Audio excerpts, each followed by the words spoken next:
let's do another toxic author video because you seem to love them.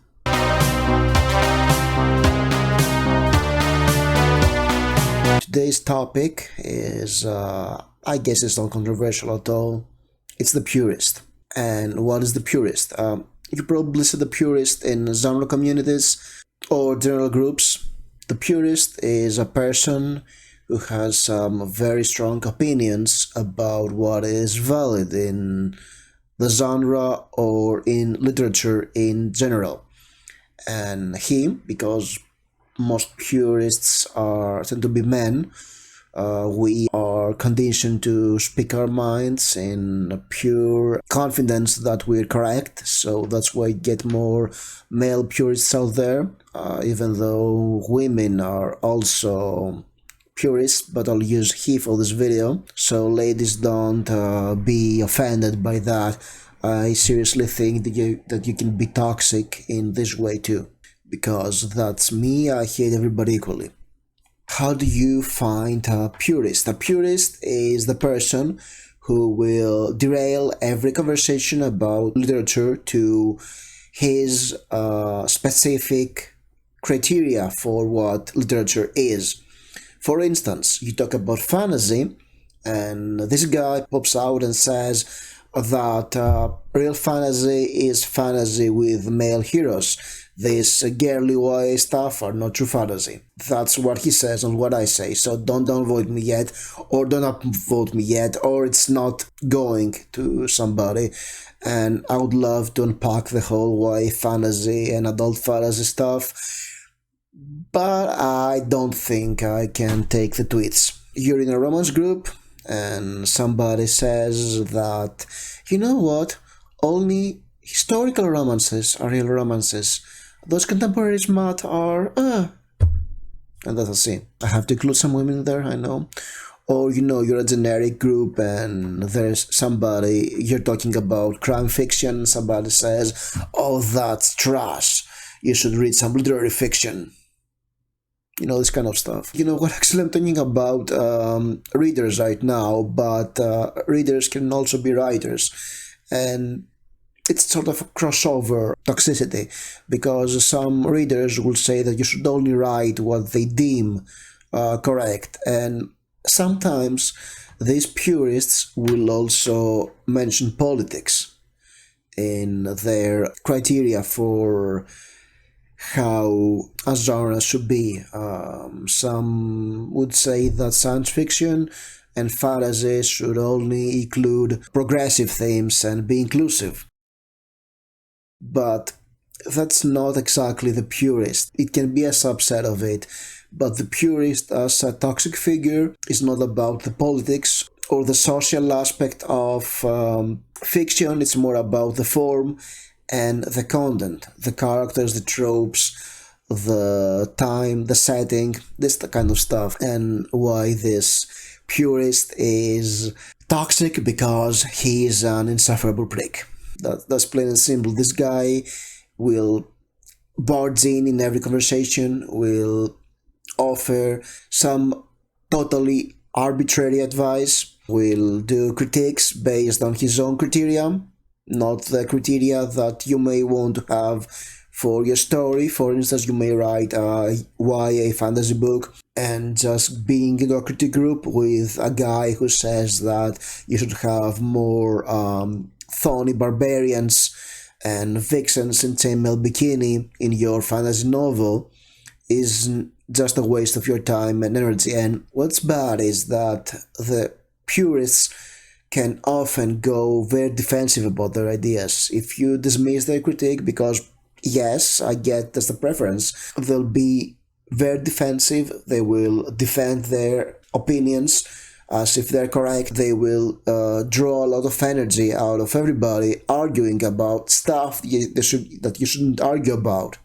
because art is subjective, literature is subjective, genres have many crossovers and are very lax in what you should do and you should not do. Yes, I know there is right to market, but the purists are exactly the people who don't believe in right to market or right to trend or whatever. They believe that you have to write in a specific way that is very fixed and fills their criteria, their ideal of genre or genres or literature. And that can be very tiring if you deal with them all the time. Purists can either be elitists, maybe the people who are hardcore into literary fiction and want to have everything be literary fiction, and that's tiring, or they can be genre fanatics, which I guess it saves all the other genres from them, because you'll get friction from them for their genre. It's not great in genre specific groups, of course, but they're so tiring. They project so much of what they like on you that they can seriously make you lose your mojo. There are two types of the purist in my experience. There is the weird guy who is always there in the corner around you, and he's always mumbling about some deep lore book or genre they write, or something they read, and how amazing it is, and just keep them around and nobody notices them. And sometimes if we talk about critique groups, they'll get defensive and make the critiquing of their work very hard, because they be, oh, that's how I write, that's the correct way I write, that's true fantasy, that's true crime, not true crime the genre, that's how crime should be, that's how romance should be, etc. Or I write literary, that's how I want to write. And oftentimes they don't want to improve. Oftentimes this purism comes from fear of going out of their boundary, of their comfort zone.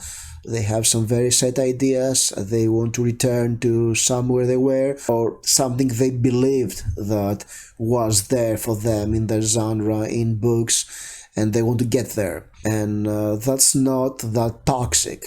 The other type of the purist is bad. It's bad news. You don't want to mess with them, because if you get a purist and they happen to have charisma, and people around them who want to follow somebody get gurus, and purist gurus are the worst, because they have to build a cult of personality around them, and this cult of personality is also based on their ideal of what literature is, what your genre is, what fantasy, what sci-fi is. And when you have a cult of personality and people following you, you have to create enemies. And these people, I've met one guy like that in the past, and I've also had experience with another one I have met personally, is that they create enemies. They're very divisive, they create drama all the time, but it's not drama queen. I was personally offended. You have to create strawmen for your followers to fight against. It can get very bad, because you'll have a bunch of their followers barking at you, downvoting you, trolling you on comment, telling lies about you to third parties, gaslight former members. It's a really bad case of toxicity, and you don't want to be there. And if these gurus also happen to hold a position of power or influence, if they're editors, if they are publishers, and especially in a very niche market you're in, then you have to play ball with them, or you may find yourself be ostracized, not only by their particular sphere of influence, but also by your peers who pursue this channel they have, this influence they have. And that's not good, that's never good, and that's how you see some very weird schisms in scenes, in communities, some enmities, and all this kind of stuff. And I'm not talking about current issues, I'm talking about local scene stuff I've seen many years ago. So don't go into you're just throwing shade at somebody. No, I'm not. If you have noticed people doing that, yes, then you have to deal with purists, or with gurus, or cult of personality. Cult of personalities are not only the result of somebody who's a purist. What can I say? There are many ways you have to build this toxic groups, these cult-like groups. It may be purism, it may be grift, it may be anything, really. But if you notice that there is a lot of arbitrary criteria to become part of a team, and that you have to have certain positions, then you're dealing with a purist guru. And finally, there is the failed guru. That's a purist, having a person go into a team, get some influence, and try to push their own ideas about what is pure and what is not, what is kosher, what is halal, what is whatever you call it, whatever is sacrosanct for this group, for the art, for everything, and they are thrown out. And that can lead to some weird behavior. It can lead to the team being split into, falling apart, some weird shenanigans, this sort of stuff. That he's less aggressive and less charismatic. Purist can be, somebody who tags along and nobody notices much about them and try to ignore him or her. But if you get a charismatic purist that pursues to push his or her specific preferences, then you're in for a lot of trouble. Keep an eye out for people like that have very strong opinions, that are very opinionated and very inflexible in them, and try to push their own opinions on others, because you're dealing with a purist that's toxic, and you may end up in some very, very difficult situations later on.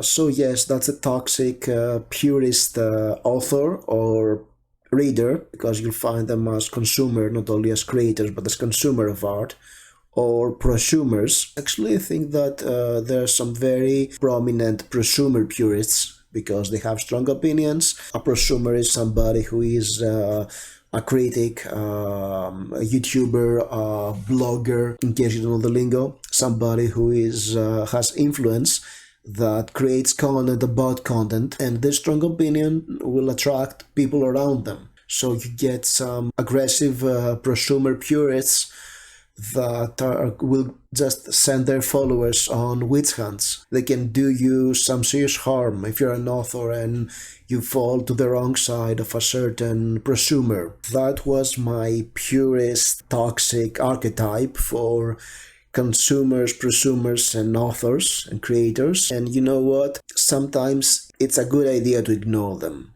Don't give them a target, because they'll use the target and they'll jab at you. Just ignore them. They're inflexible, you cannot change their mind. Again, if they're the purist archetype, because they're opinionated people that are open to conversations. I know I'm one, I believe. I don't think I'm a purist. Or am I? Never mind. If you think I'm a purist, leave a comment below and downvote, and have your followers hunt me down and ruin my channel. I don't know. Whatever. If you're a purist and you think that this is specifically about you, then send your lapdogs to comment this video to oblivion. Leave as many comments about me as you want, telling me I'm wrong. Bring it on. It's not the first time. It's not my first tango. Whatever. And tell everybody of your friends and family and sock puppet accounts and whatever. Bring it on. In case you're a normal person and you like this video, you press the like button, subscribe, because I'm going to do more videos like that, and I'll see you soon. Thank you for watching.